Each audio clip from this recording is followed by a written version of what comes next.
How on earth did we go from a musical about a coat of many colours to beloved actor Wayne Brady dressed up as a rat in his living room? What happened between those two events, and more importantly, what happened before those events that led up to it?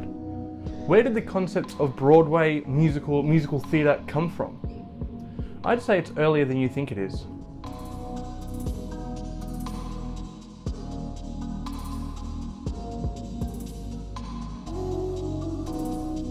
The first Broadway musical was in 1866 with the name The Black Crook. The title character, also known as Herzog, makes a pact with the devil to receive immortality in exchange for a sacrifice of a soul every New Year's Eve. The kid who's going to sacrifice, Rodolphe, discovers buried treasure, which is a dove, which turns out to be a human, which is the fairy queen of the Golden Realm in human form. Rodolphe is reunited with his love, and Herzog is dragged back into the pits of hell. Are we sure this is a comedy? Okay. Either way, one thing we are absolutely sure of is that this is not the first musical. Not by any stretch of the imagination.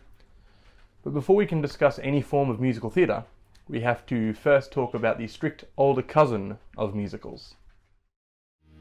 It's only a play. This is Dionysus. He's a pretty cool guy. He's an ancient Greek god, specifically the god of wine, ecstasy, and theatre. This is Athens. It's a pretty cool place. The people who live here are called Athenians. They're pretty cool people. Around the 6th century BC, the Athenians looked at each other and said, "Hey, let's talk on a stage at a religious ceremony in honour of the cool Dionysus. Let's call it Dionysia." "Yeah, alright," said the crowd, and thus theatre was born. There were 3 types of ancient Greek plays: tragedy, comedy, and satire. I'm going to call it satire, but I don't know. Tragedies, the least known about of the 3, are mainly attributed to the poet Thespis, widely considered to be the first actor. The sombre and more serious plays have less to do with heartbreak and tragic events, like tragedy would suggest, but instead follows an important protagonist and their fall from grace.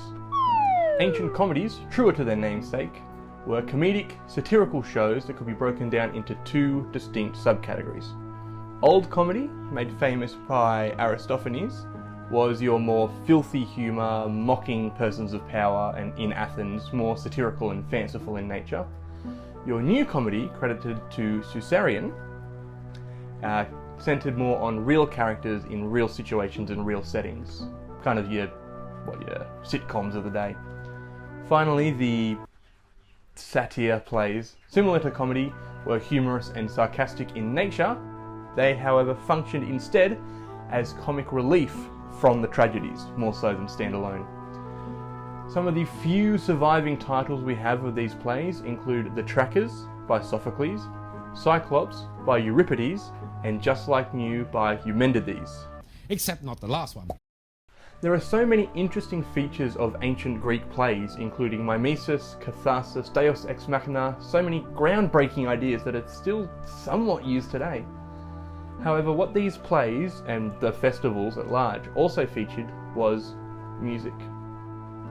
Music was an essential tool for enhancing the theatrical experience and creating a harmonious atmosphere. A decent variety of instruments, including the voice, aulos, syrinx, and lyres, some of which had close connections to other Greek gods, were used to create an additional level to the play. There's not any singing from the characters yet, no plot, moving songs at least, but there's still music, live musicians enhancing a show. Some later plays used chanting and chants as part of the show, not really music, not musical theatre at least. For that kind of stuff, we do need to jump a fair bit further in time.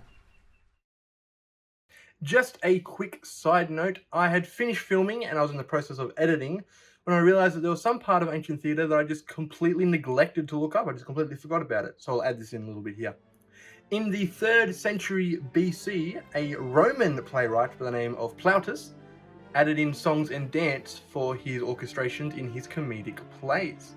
To make these dance steps heard in these massive outdoor theatres, which were massive, the dancers and the Roman actors would add Sibylla to the soles of their shoes. These Sibylla, which were essentially just small chips of metal, effectively created the world's first tap shoes.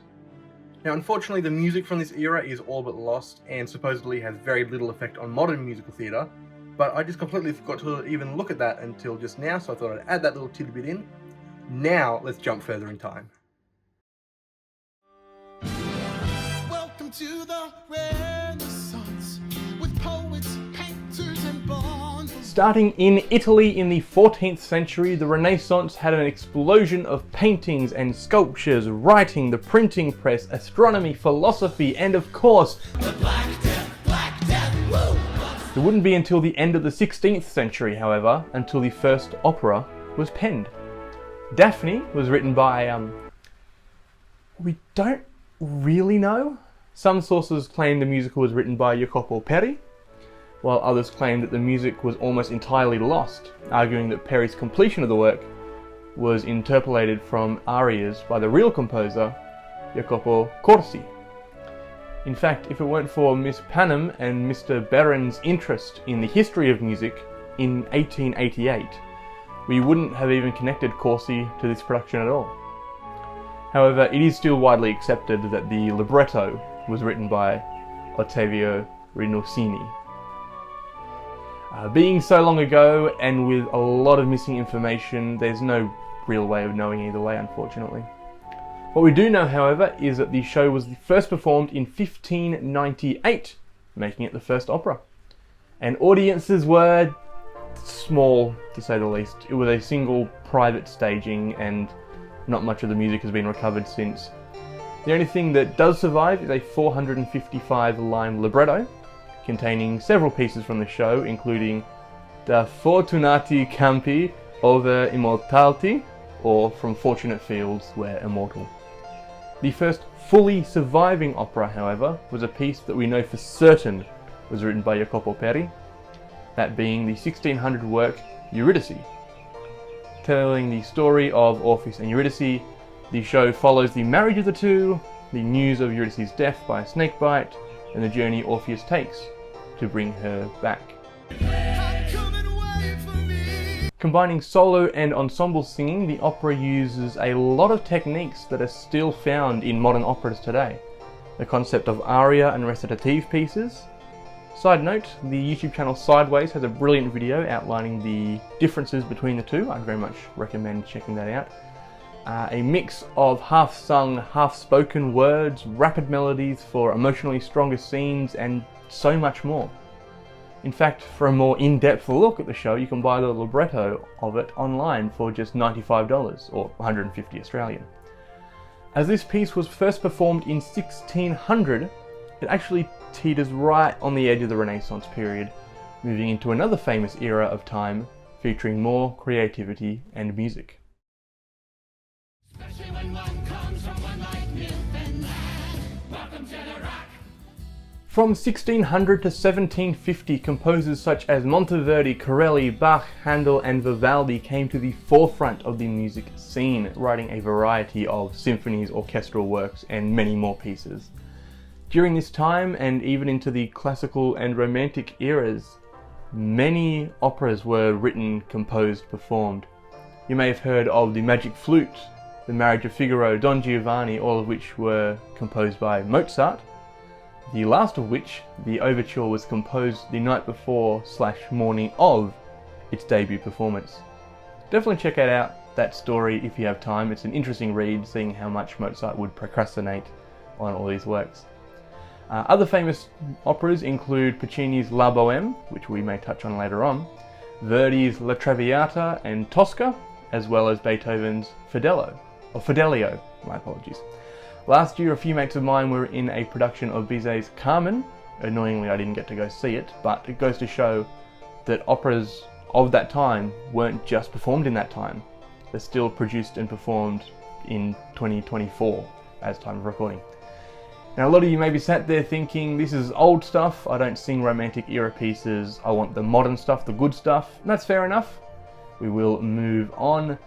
The Romantic period ended in 1837 with the coronation of Queen Victoria, making way for a new movement called modernism. It's a new dawn, it's a new day, it's a new life for me. Like I mentioned at the start of the video, the first real Broadway musical was The Black Crook, a 4-act musical that had just 17 songs and went for 5.5 hours. However, this show was not the start of Broadway, not by a long shot.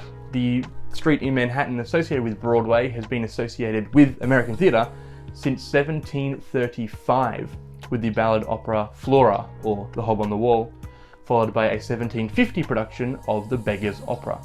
The first Broadway or off-Broadway play was The Recruiting Officer in 1732. While these shows were long before The Black Crook, it wasn't until the late 1800s when most theatres moved from around the area to a set block of family residences and farms, which is known as the Theatre District in New York. It wouldn't be until the early 1900s when proper full-time theatres would be built in the area, with names such as the New Amsterdam and the Hudson Theatres, all of which are still hosting shows to this day. But I am getting ahead of myself. A wide variety of productions premiered in the 18th and 19th centuries, including 1940, a show that was written in 1840, The Bohemian Girl, Maritana, and King René's Daughter, and they're just Broadway productions. I'm not talking about shows written outside of New York, shows in France, in the UK, Italy, all across the globe. This is just in New York. I should, however, quickly talk about vaudeville shows. These productions, first started by Tony Pastor, were originally set in beer halls and were aimed at male-only audiences. Vaudeville shows were composed of a variety of musicians, acrobats, mimes, comedians, ventriloquists, and a lot more. Along with some famous quick change artists and animal acts, other famous acts from this era include Alexander's Ragtime Band, composed by Irving Berlin, and the comedy duo Abbott and Costello. I'm not asking you what's on first. What's on second? Who's on second? Who's on first? I don't know. He's third base. One of the well-known names, Will Rodgers, began his vaudeville career in the early to mid-1900s with an almost completely silent rope trick. From there, he transferred to the 1907 theatrical juggernaut produced by Florenz Ziegfeld, known as the Ziegfeld Follies, the likes of which were turned into a 1945 film of the same name, boasting an all-star cast including Gene Kelly, Fred Astaire, Fanny Brice, Lucille Ball, and Judy Garland, just to name a few. There would then go on to be a famous Sondheim musical called Follies, following a similar plot, similar ideas, similar characters, but ultimately just a work of fiction. But before any of this, back in the 1860s, something interesting was happening across the pond.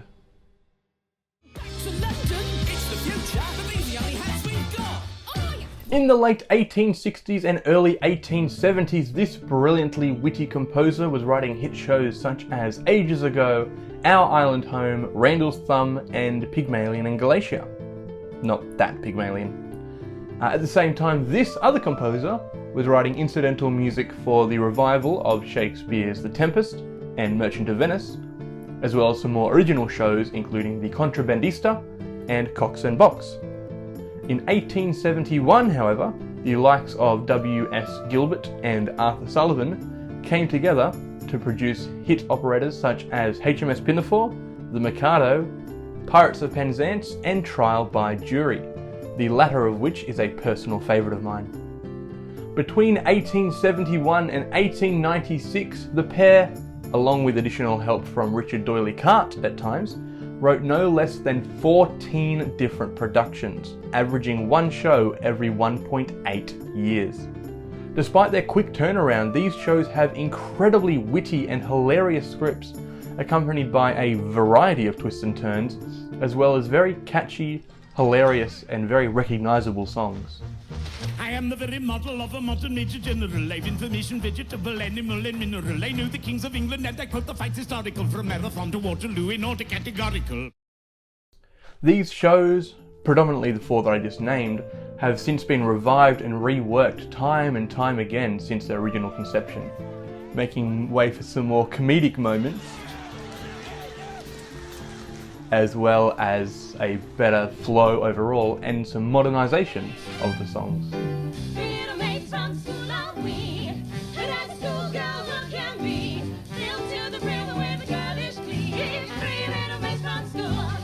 A few years after its London release, HMS Pinafore made its rounds in the US of A, leading to a craze aptly named Pinafore Mania. These songs became so well known in America that lines from the production made their way into everyday speech. Watch them up, no never, watch them up, well, hardly ever. Several troupes performed the show all around America, with some productions happening in New York at the same time. There's just one slight caveat with all this. All of these productions in the USA, New York and further abroad, were all completely unauthorized. There was no copyright at play here, so the companies were free, well, they weren't free to, but they did put on these shows without permission and adding additional, quote, vulgar music, leggy showgirls, and the Hallelujah chorus.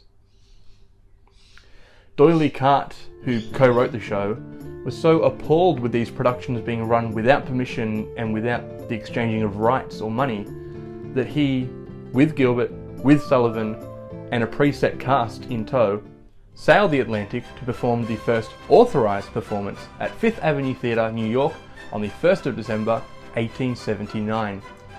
D'Oyly Carte even joined the ensemble of the show, sporting a fake beard. While US copyright laws date back to the 1790s, it wouldn't be until the 1890s that the International Copyright Treaty would come into effect, essentially meaning that people from other countries could get copyright protection of their work in the US, so long as it was printed in the US. This, along with the 1886 Berne Convention, meant that countries had to respect and uphold other countries' copyright laws, protecting it according to the rules of its country of origin. But enough of the boring legal jargon, which I don't really understand. Let's get to the good stuff. Around the early 20th century, Broadway hit the golden age of theatre, spurred on by some very famous composers.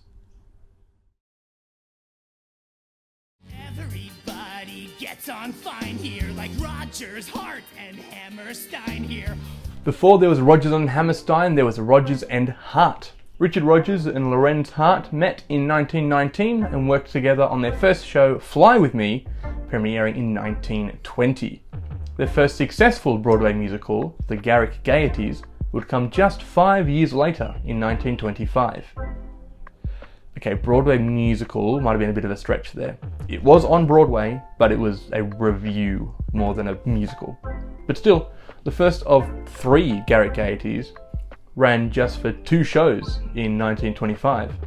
However, a revival was quickly issued from June to November of the same year, playing an additional 211 performances. In the next 6 years, so up to 1931, how many productions did they write, do you reckon? 3 or 4? Maybe 6, 1 per year. Try 15, plus 1 for the first Garrick Gaieties. This duo, with additional help at times, were churning out 2 to 3, sometimes 6 productions per year. In 1931, the pair packed up and moved to Hollywood, where they wrote songs for films such as Love Me Tonight, The Phantom President, and Hallelujah, I'm a Bum, before returning to writing for the stage with shows like Jumbo in 1935. The pair worked non-stop from 1920 to 1943, when Hart tragically passed away at age 48. Do you remember when I said Rodgers and Hart had additional help sometimes for some of their shows? One of these helpers was a man by the name of Oscar Hammerstein II. Hammerstein had a way with words and wrote a lot of additional lyrics for these previously mentioned shows. The first show that he worked with Rodgers and Hart on was Fly With Me, their first ever production. Fly With Me was a varsity show in which Hammerstein was on the judging committee. When it came time to revise the show before it was put on stage and went live essentially, Rodgers wrote 2 additional songs for the show, in which Hammerstein wrote the lyrics. Hammerstein was a help once more with the 1921 varsity show You'll Never Know, but that was about it for the trio. Hammerstein went on to write a variety of other shows by himself and with others, including Rosemary, The New Moon, and the more well-known 1927 show Showboat, which he wrote with Jerome Kern. When Hart took to the bottle in the early 40s, Rodgers took to finding a new writing partner and a new story to tell. In May of 1942, the American Theatre Guild suggested the idea of adapting the Lynn Riggs play Green Grow the Lilacs into a musical, though they weren't entirely sure which direction to take it. They were torn between a serious production, a comedy, or a patriotic version. An important member of the Guild, Teresa Helburn, put forward the use of Rodgers and Hart's talents to bring this story to the stage. However, on approaching Richard Rodgers, she was informed that the pair were no longer working together. Richard Rodgers was still intrigued by the idea and expressed his interest in doing some part of the show once his current show By Jupiter opened in June of 1942. At the same time, Hammerstein, currently living in Hollywood, had independently been thinking of creating an adaptation of Green Grow the Lilacs. His writing partner, Jerome Kern, was not intrigued, but Hammerstein kept pondering the idea. Somehow, Rodgers and Hammerstein got back in contact with each other and officially agreed to take on the project in July of 1942. Hammerstein finished his current project, Carmen Jones, and then began his work in this new partnership on the much beloved show, Oklahoma. This show completely changed the theatre world. To quote, "The play was the first musical to blend comedy, drama, dance, and song. The songs are used to move the plot, not just a break from the story. Oklahoma also created a musical formula comprised of a baritone lead, a soprano lead, a supporting tenor lead, and a supporting alto lead. The show ran for 5 years, 2,212 performances, which at the time was the longest running Broadway show until My Fair Lady came along in 1956. Well, I'm sure that My Fair Lady is more important than your own flesh and blood. After the success of this show, the pair went on to write a total of 11 productions together from 1943 to 1959, averaging around 3 shows every 2 years. A lot of these shows still hold up and are still performed today, including Oklahoma, Carousel, The King and I, Sound of Music. Tragically, Oscar Hammerstein passed away just 1 year after The Sound of Music opened due to complications around stomach cancer at age 65. Richard Rodgers lived another 20 years, dying at 77 years old in 1979, but not before putting a grand total of 42 musicals on a Broadway stage, excluding films and revivals. As the 60s ended, so too did the golden age of Broadway. In fact, 1964's Fiddler on the Roof is argued to be the final musical from this era. After that, we moved to the 70s and the 80s, in which a new wave of theatre arrived. One that was bigger, bolder, and scarier than anything that had come before it. One of the leading composers of this time has just won his first Tony Award 2 years prior to the opening of Fiddler, though his best work was still to come. You gotta get yourself a brand new start. Welcome to the 70s. Welcome to the 70s. After working on the lyrics to 1957's West Side Story, this genius of a man went on to write the 1962 hit show A Funny Thing Happened on the Way to the Forum, a show which scored Stephen Sondheim his first of many Tony Awards, this time for Best Musical. After a decent run of 64's Anyone Can Whistle, 1970 brought about his first big show with Company. To quote, Musicals tend to deal in simple emotions, but Company revealed Sondheim as the musical poet of expressive emotional complexity. His work brims with ambivalence and ambiguity. And what's more, Company also began his unparalleled, uninterrupted run on 6 musicals over 11 years that changed the art form forever. This show was one of the first shows to deal with dating, marriage and divorce in a modern sense. Well, modern for the 70s. Company does deal with upper middle class people with upper middle class problems. Broadway theater has been for many years supported by those people. They really want to escape, and here we're saying, bring it right back in their faces. What they came to a musical to avoid, they suddenly find facing them on the stage. Another fascinating thing about this show is its use of non-linear storytelling. Sure, there had been shows before that had aspects of non-linearism. The director of Company, Hal Prince, just came off directing Cabaret, which has aspects of that non-linear storytelling. But this was a much more haphazard way of storytelling, which did have a little bit of backlash. Probably the major thing that made Company controversial was that there was no plot. The audience kept waiting for a plot. The notion of a series of snapshots in a man's life taking place in a metaphysical birthday party, and it keeps changing and flowing back and forth, and you don't know if the guests know each other, and there's a girl in a bridal gown, and it's all very weird. This was a major against the grain show. Even the songs themselves were set out differently. Sondheim was trained by his mentor that songs arise from the dialogue in the scene. Side note, have a guess who Sondheim's mentor was? The other one. Yeah, Sondheim was trained in musical theatre by Oscar Hammerstein II. Hammerstein had taught him one way, but he went against the grain, using songs to instead highlight situations or characters, or instead take up a whole scene rather than just a fragment of one. Company ran for a solid 705 shows between April of 70 and January the 1st of 72. The show also holds the record for the fastest song on Broadway, until Hamilton and SpongeBob came along with Getting Married Today. Pardon me, is everybody there? Because if everybody's there, I want to thank you all for coming to the wedding. I'd appreciate you going even more. I mean, you must have lots of better things to do, and not a word of it to Paul. Remember, Paul, you know the man I'm going to marry, but I'm not... These kinds of fast patter songs would be a staple for Sondheim and became a launching off point for a lot of his later shows, famously Merrily We Roll Along and Into the Woods.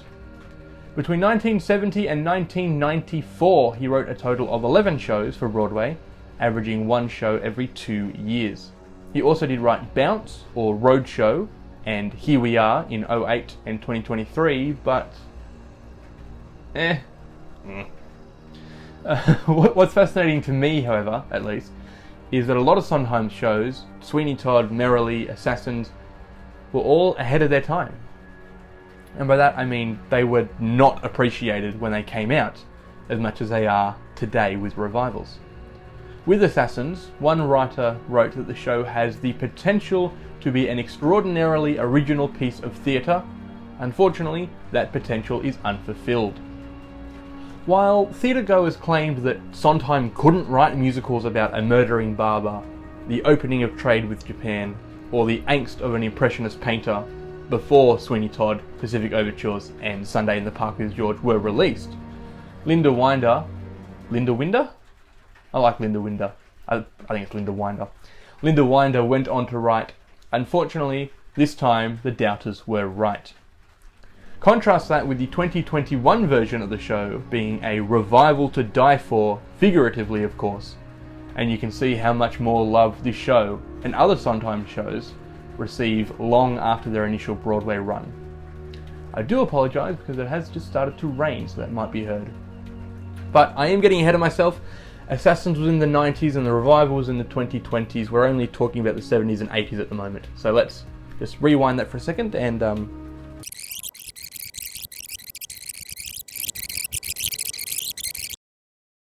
Hammerstein had taught him one way, but he went against the grain, using songs to highlight situations or characters, or instead take up a whole scene rather than just a fragment. Company ran for a solid 705 shows between April of 70 and January 1st of 72. In the same year as the opening of company, in fact almost 6 months after to the day, a concept album was released. Nicknamed the Brown Album and boasting a variety of bassoons, strings, electric guitars and Moog synthesizers that made up a small portion of the extended orchestra, Tim Rice and Andrew Lloyd Webber's musical Jesus Christ Superstar was released into the world. This concept album, not a production for the stage just yet, was the pair's third musical that they had worked on together in 5 years, but was the first to hit a Broadway stage in 1971. I remember when this whole thing began. No talk of God, then we called you a man. Fun fact, the pair had originally written an original song for the 1969 Eurovision contest called Try It and See. The song was ultimately not selected for Eurovision, but was then graced with a new set of lyrics by Tim Rice, eventually becoming King Herod's song in Superstar. So you are the Christ, yes, the great Jesus Christ. Prove to me that you're divine. Change my water into wine. Before the concept album, Tim Rice and Andrew Lloyd Webber had worked on The Likes of Us in '65 with a book by Leslie Thomas, and Joseph and the Amazing Technicolor Dreamcoat in '68. Whilst the former of the two shows wouldn't get off the ground until 2005, Dreamcoat hit the ground running, starting as a commission from a music teacher in London for a 15-minute piece for a school choir. After being performed on the 1st of March 1968, it was then expanded into a whopping 20-minute piece for a church production some 2 months later. By November of the same year, its third performance was in St. Paul's Cathedral and had been fully fleshed out into the full 35-minute production. The 20-minute production had its sheet music published by Novello in early '69, a very simple piano vocal score, which I managed to pick up from a local uni's book fair earlier this year for I think $2, maybe $3. Either way, Joseph was first performed in the US in May of 1970, before being performed at the Edinburgh International Festival in '72. It wouldn't be until a decade later, January of '82, that Joseph would finally find its Broadway stage, for almost 750 performances. Between its official 15-minute run in '68 and its official Broadway opening in '82, Lloyd Webber wrote a variety of other musicals, some of which involved Tim Rice's lyrics. Over the course of these 14 years, shows like Evita, Tell Me on a Sunday, and Cats would arise from his brilliantly twisted mind and end up on famous Broadway stages. Arguably, Webber's most famous work wouldn't arrive for another 4 years. That, of course, is Starlight Express. I am joking, I am of course talking about Phantom of the Opera in 1986.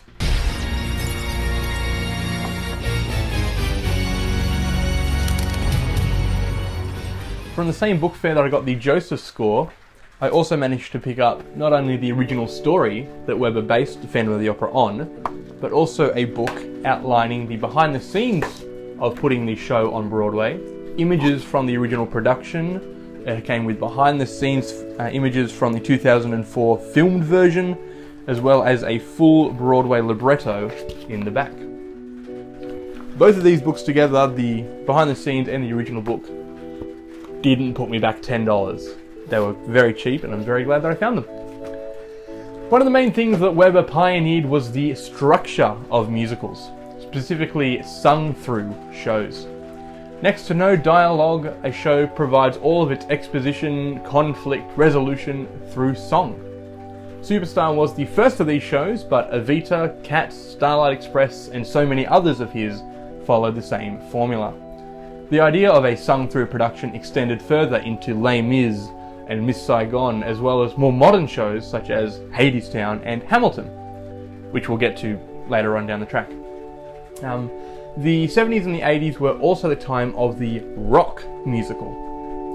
Starting with shows like Superstar in 1970, most productions around the 70s and 80s could be considered rock musicals, including Stephen Schwartz's Godspell in '71, the Rocky Horror Show in 73, The Wiz in 75, and Chess in 84, not to mention 1996's Rent, but that's later on.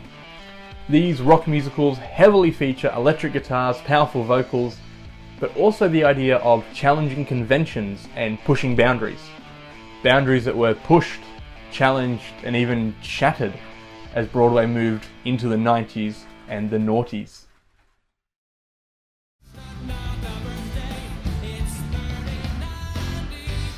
This reign is getting a lot worse. In all honesty, the 90s were just an extension on the 80s, the next logical step. What got big got bigger, what got dark got darker, and trends got trendier? I don't know. It was also the decade where new names were brought to the forefront of audiences' minds. New names with fresh ideas and brand new stories to tell. Some of these new faces in the 90s included the duo Lynn Ahrens and Stephen Flaherty. Though they did write Lucky Stiff in 88, which did okay off-Broadway, their 1990 one-act show Once on This Island put them on the map, playing close to 500 shows. From there, they went on to write a variety of hits and misses. Ragtime, Seussical, Rocky, the boxer, not the Transylvanian, and Anastasia, among others. Painted wings, things I almost remember. Another famous composer that went big in the 90s almost wrote a musical adaptation of George Orwell's 1984 in 1984, though the Orwell estate blocked it from happening.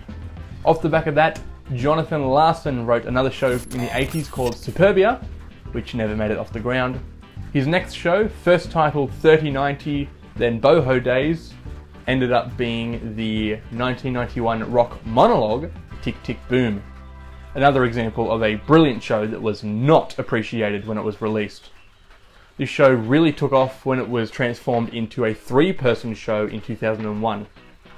If you've seen the 2021 movie musical version by Lin-Manuel Miranda, starring Andrew Garfield, you know that he was mentored and looked up to Stephen Sondheim, referencing his shows in songs such as Sunday from Tick Tick Boom. But arguably his most famous work was his final major work, Rent.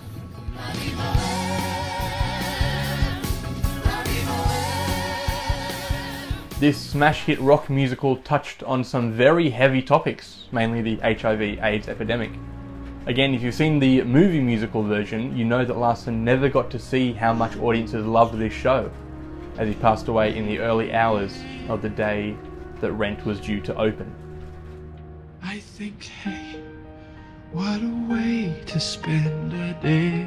Towards the end of the 90s, Jason Robert Brown wrote the hit show Parade, a dark musical including a 1913 trial, anti-Semitism, kidnapping, and a hanging. This very dark musical managed to fit right in with the themes of the 90s, being about dark themes and drawing attention to things that are usually pushed to the side. From there, he went on to write The Last 5 Years, 13, The Bridges of Madison County, Honeymoon in Vegas, Mr. Saturday Night, and so many more shows. And there are plenty of other composers that came up that I didn't include, including Janine Tesori, Lucy Simon, and William Finn, just to name a few. But it wasn't just original musicals that hit hard in the 90s. This decade was also, at the time, the biggest era for major jukebox musicals, shows with music from the pop or non-musical theatre scene. Sure, the 70s and 80s had their fair share of jukebox shows, featuring songs with music by the Beatles, Elvis Presley, ABBA, and Buddy Holly. But the 90s made them better and more mainstream to the general public. One of the more popular jukebox musicals was 1993's Tommy, or The Who's Tommy? Is it The Who's Tommy or is it just Tommy? I don't know. Featuring music by The Who and based on their '69 album / rock opera Tommy, this show was also kind of written by the band as well as just using their music.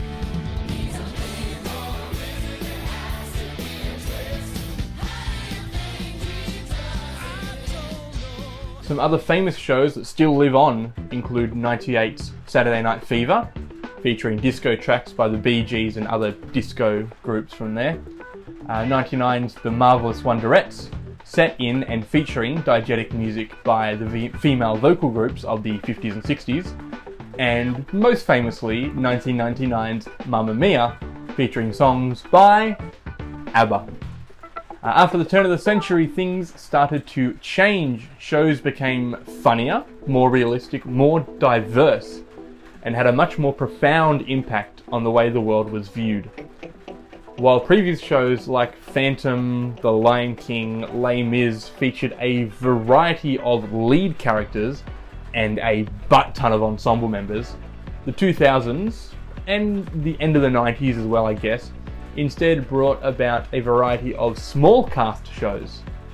Musicals such as Next to Normal, Spelling Bee and Avenue Q did away with an ensemble entirely, instead telling their stories with only 6, 9 and 7 cast members respectively.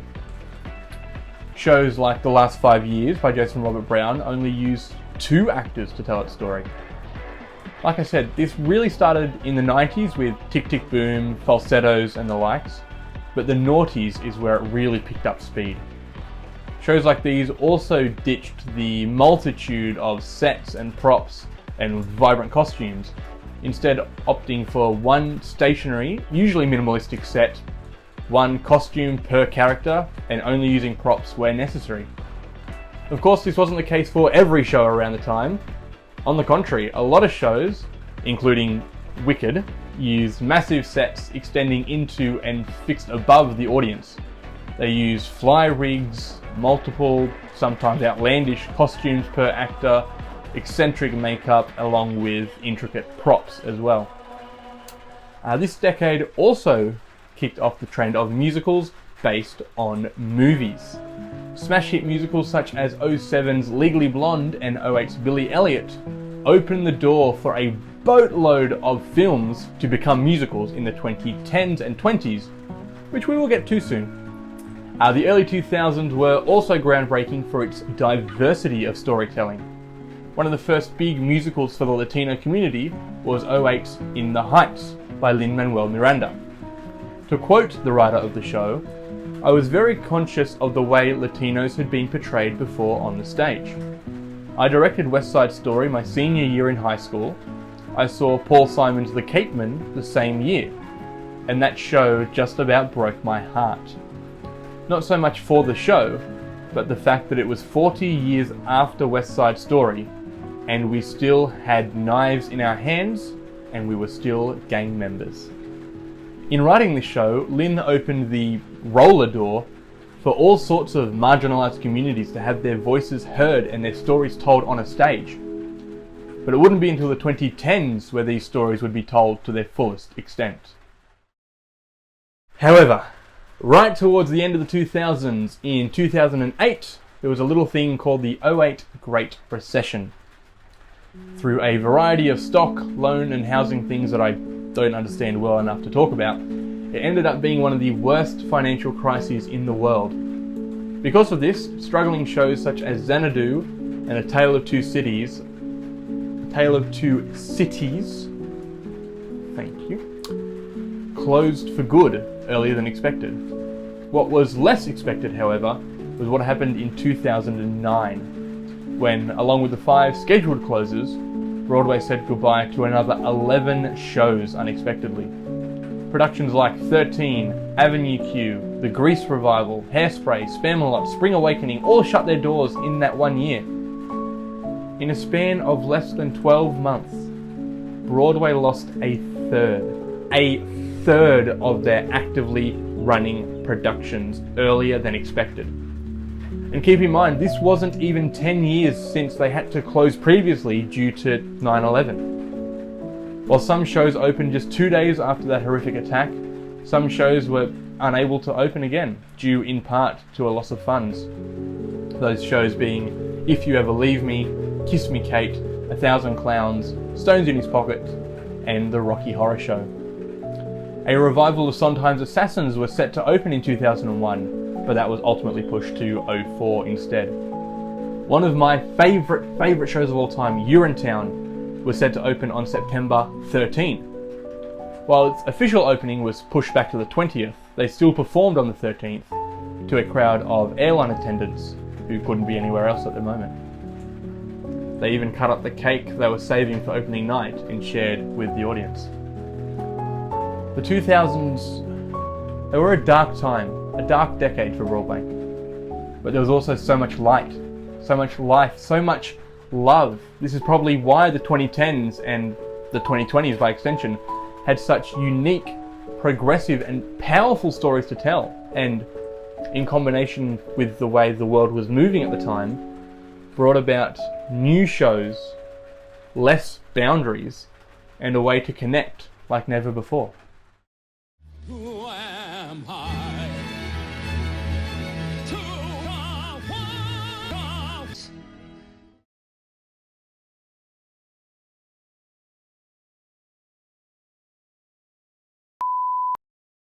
The 2010s, like previous decades, was just an extension on what came before it, albeit on a grander scale.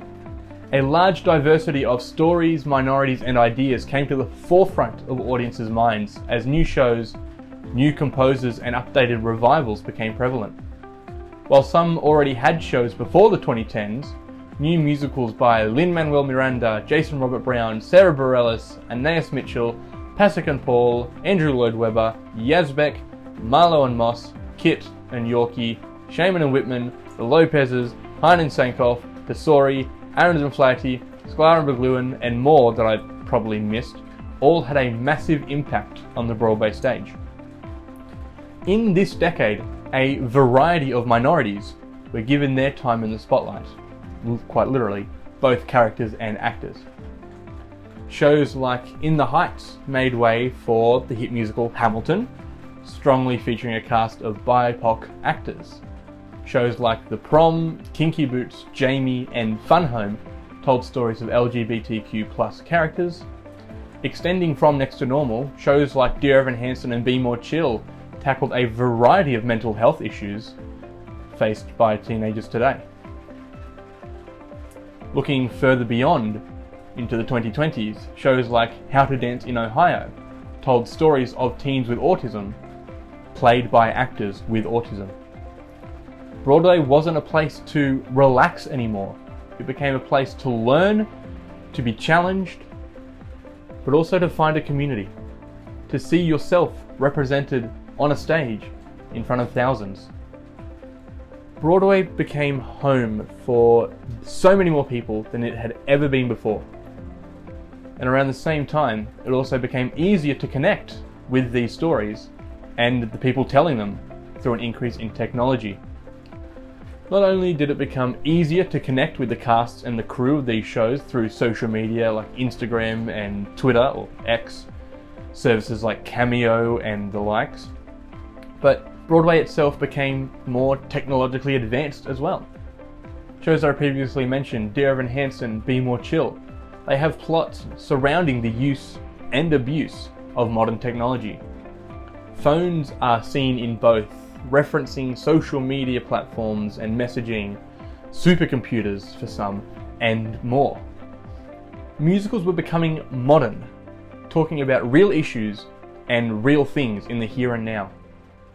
Going one step further, technology helped shows get to Broadway.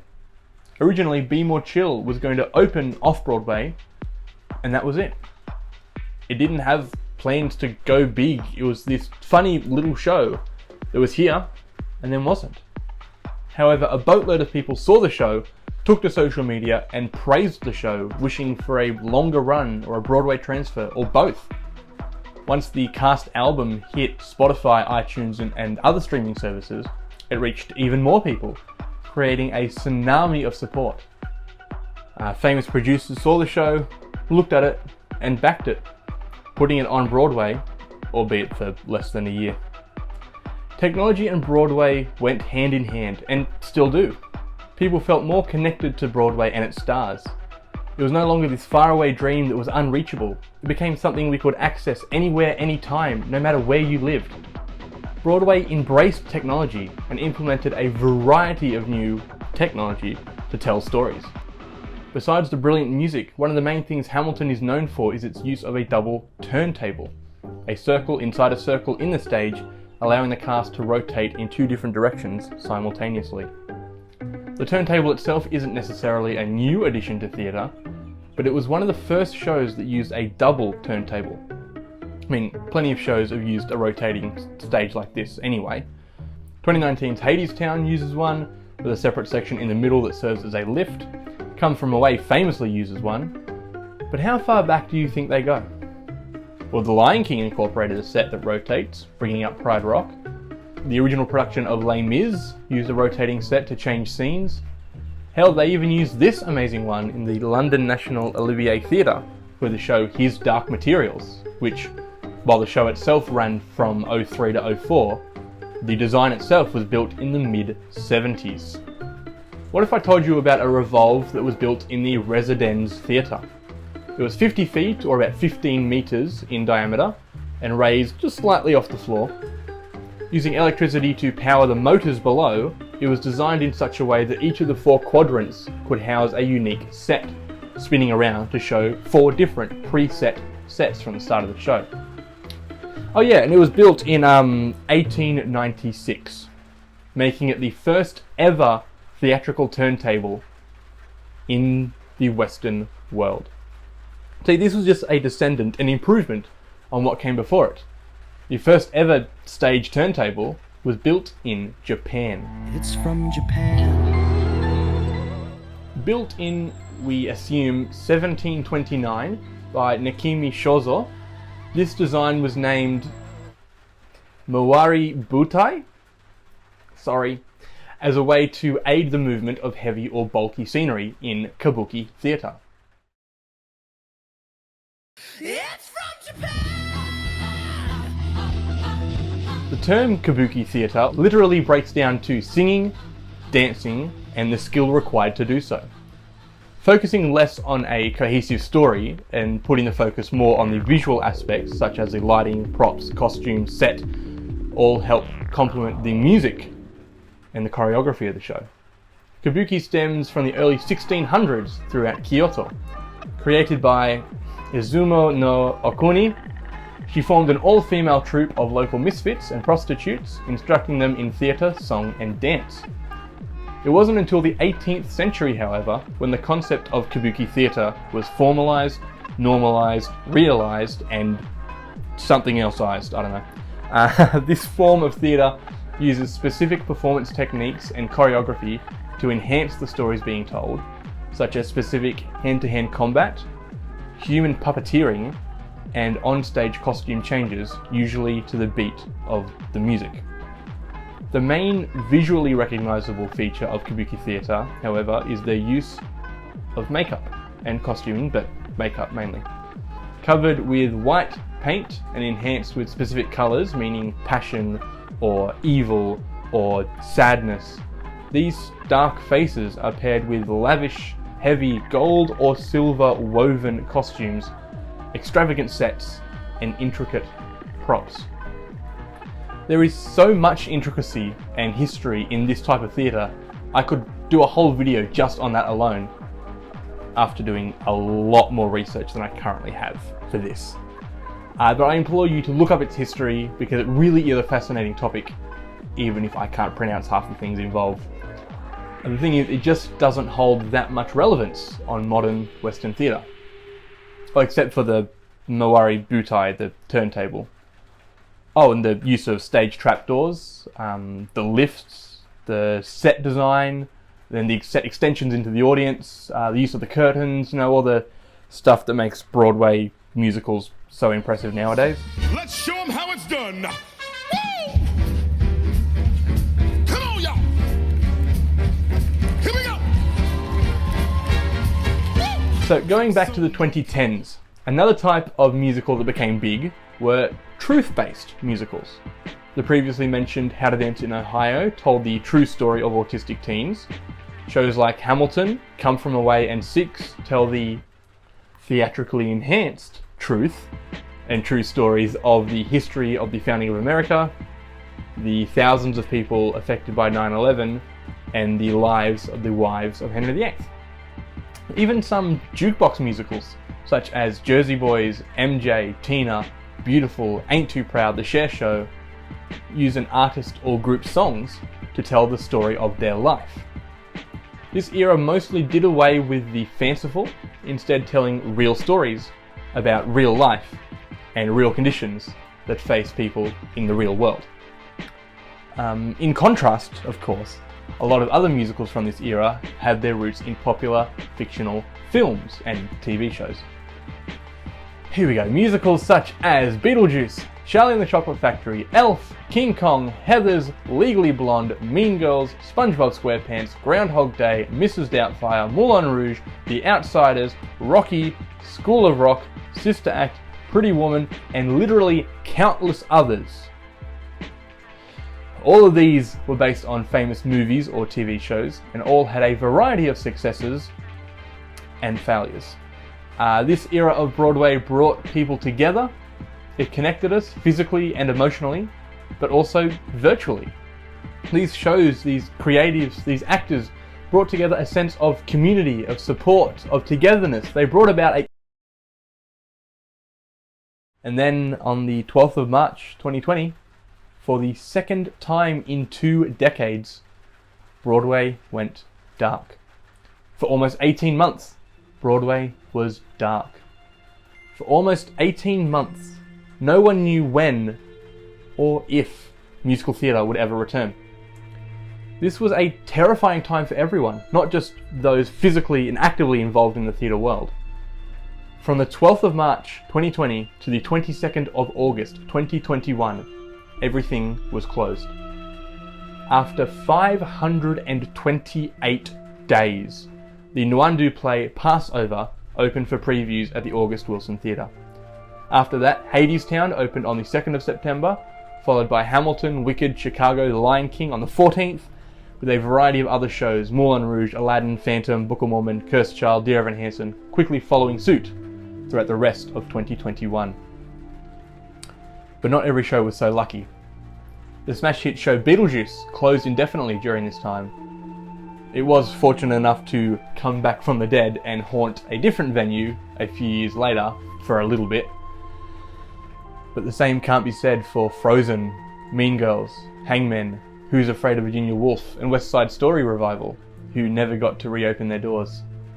Other shows such as Carolyn or Change, Six, Take Me Out, The Minutes, MJ, Mrs. Doubtfire, and How I Learned to Drive, along with the Jackman Foster Music Man Revival, were all postponed, having originally scheduled their Broadway debuts in that 18 months where everything was dark. But for shows like The Wanderers, English, Birthday Candles, and a revival of Thoroughly Modern Millie starring Ashley frickin' Park, they were also postponed. But they're still postponed. They will forever be postponed. They were never given a chance to shine. They were postponed indefinitely.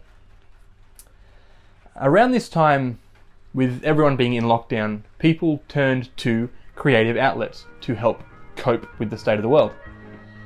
In August of 2020, school teacher Emily Jacobson posted a video to TikTok entitled Ode to Remy. Remy, the ratatouille, the rat of all my dreams. This 4-line a cappella ditty, while not much in its own right, took on a life of its own when TikTok star Brittany Broski stitched the song, sharing it to her over 5.8 million followers.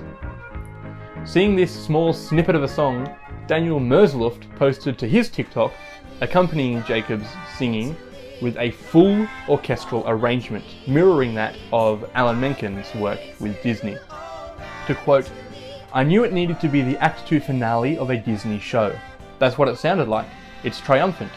It screamed to me a big, big Disney ending, like Little Mermaid's Part of Your World, or the ending of Hunchback of Notre Dame. For this orchestration, I did a lot of tremolo high strings, tubular bells, a glockenspiel, a French horn.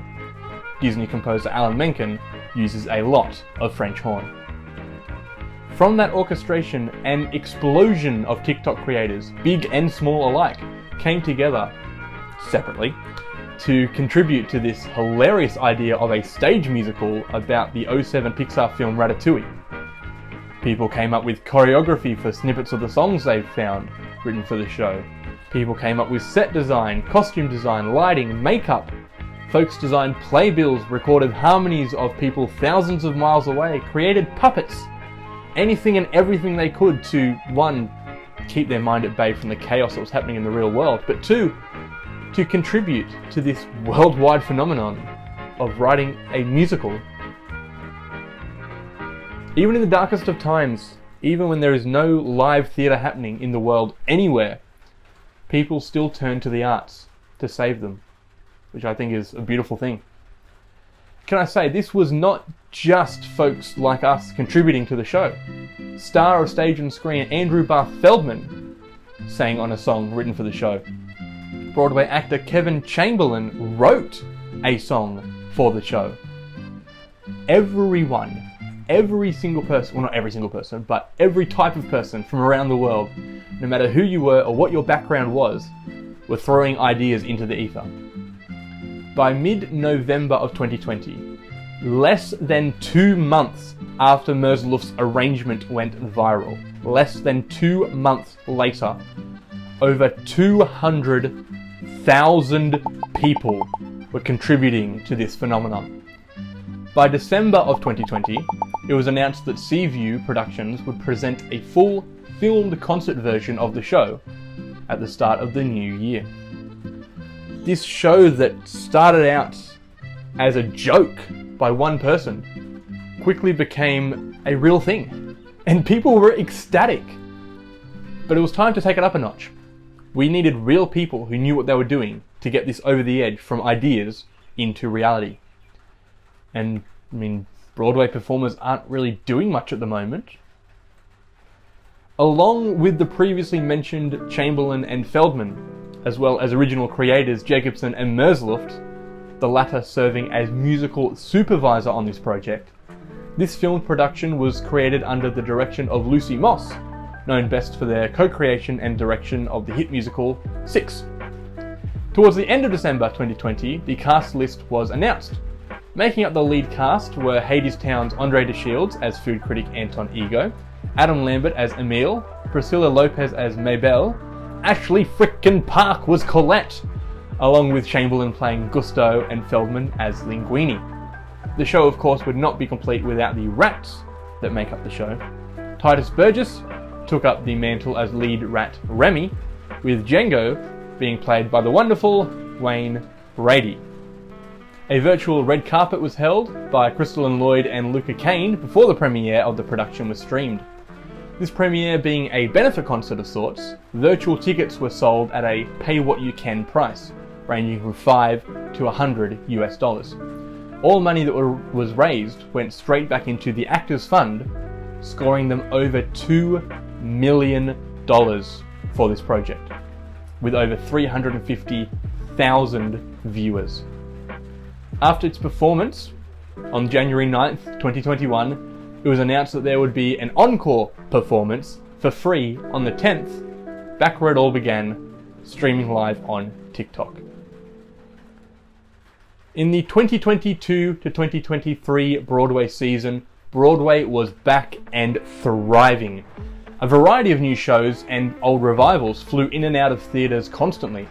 This season brought back hit shows such as Into the Woods, 1776, Take Me Out, A Christmas Carol, Parade, Sweeney Todd, Camelot, Peter Pan Goes Wrong, as well as providing a whole bunch of original works, including Kimberly Akimbo, and Juliet, A Beautiful Noise, Some Like It Hot, A Strange Loop, Life of Pi, Shucked, which, by the way, Shucked had an amazing marketing team. That's something I've never seen done before for a show. They kept everything private until you saw the show, as well as the show Goodnight Oscar. As a recording, we're around 3/4 of the way through the 2023-24 season, and we've already had hit shows such as Here Lies Love, Back to the Future, The Shark is Broken, The Merrily We Roll Along revival, Gutenberg revival, Spamalot, How to Dance in Ohio, The Notebook, Water for Elephants, a revival of The Who's Tommy, The Outsiders, The Wiz, Suffs, Stereophonic, Hell's Kitchen, Cabaret revival, Illinois, The Great Gatsby, Operation Mincemeat is coming to Broadway in 2025 from across the pond, and so much more. Broadway is back, and it is full of life and full of love. So that's the now. That's the here and now. But what's to come? If there was just some way to know just what the future Obviously, I don't know. I wish I did, but I don't. However, I can envision two major paths for the future of Broadway, one of which is pretty damn good, the other, not so much. Keep in mind, this is just a theory. A game theory. The first option I see, the fanciful option, is that Broadway leans into technology even further. Broadway becomes accessible and the business as a whole thrives. I'm not a financier, I don't know how money works, but with the prevalence of streaming services, Broadway could lean into that and share its pro shots for like a monthly subscription. Hell, things like Amazon Prime, you have the monthly subscription and you pay additionally for some movies on top of that. Why not do that? Yes, I know Broadway HD and things like that exist, but it could be better. There could be more. It doesn't have to be like Hamilton. We don't need 40 cameras shot across 5 shows with shots from the back wall and from the roof. One camera, one position, one take, live with an audience.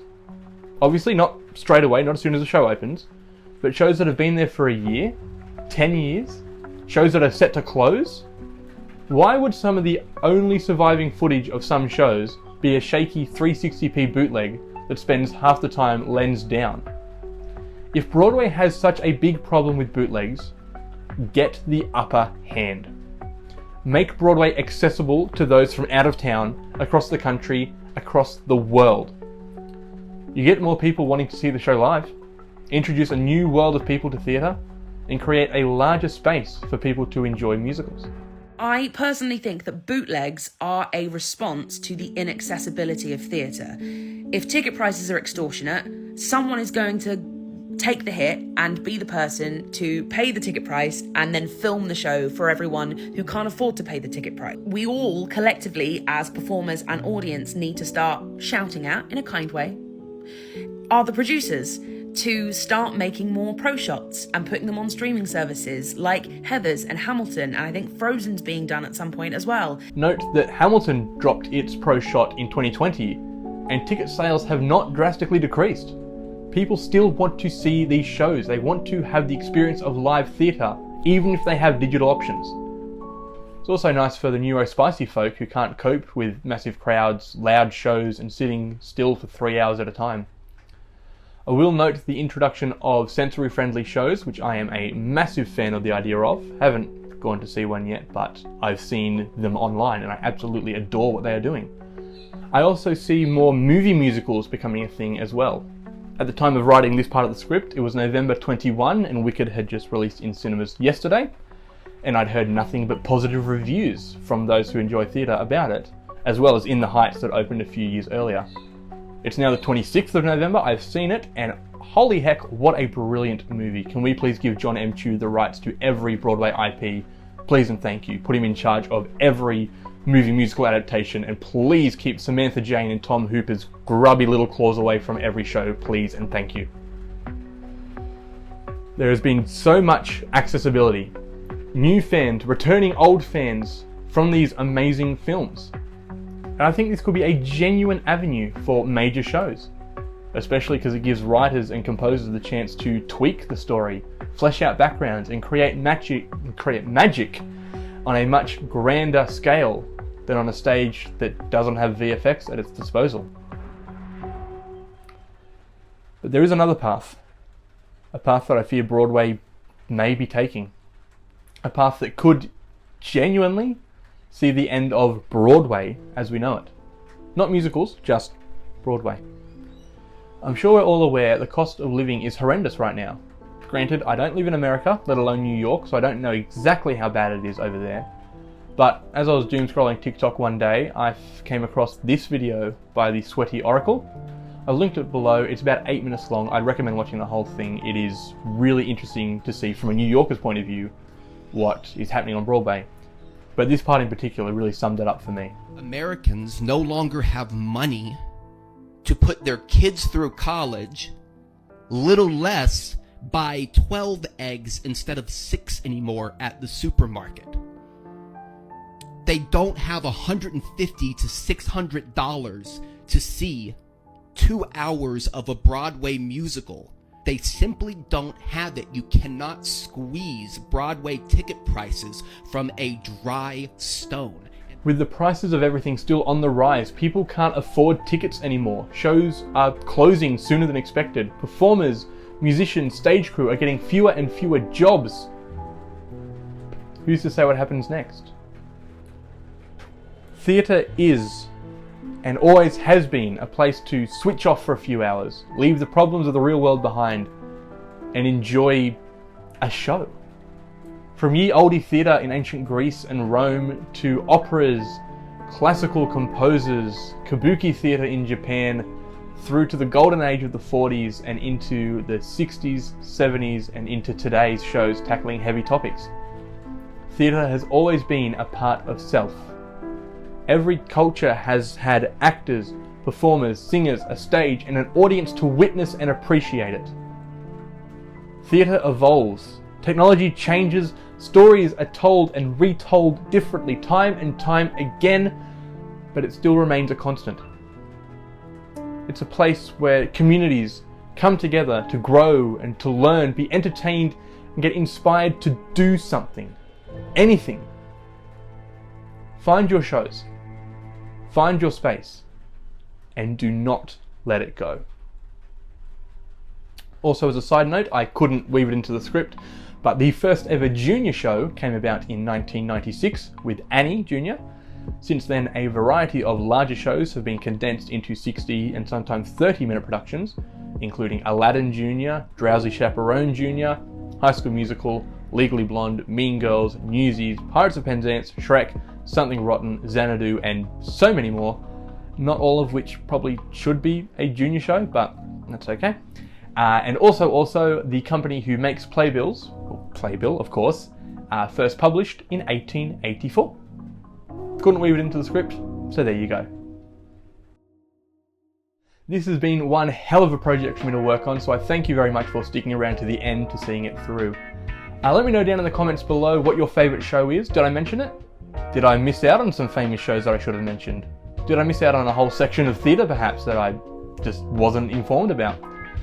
And also while you're down there, let me know what I should cover next. I like doing these long form videos now, so if you've got any ideas, let me know. Don't forget to like and subscribe if you are interested in seeing more as well. Thank you again for watching, and I will see you in the next one. In the meantime, YouTube reckons you should watch that, and I reckon you should too. It's a cool video. I mean, I made it, so it has to be cool. Is it music? Probably is music. Yeah. I don't know how to end this crap. Yeah, that'll do. Okay, cool.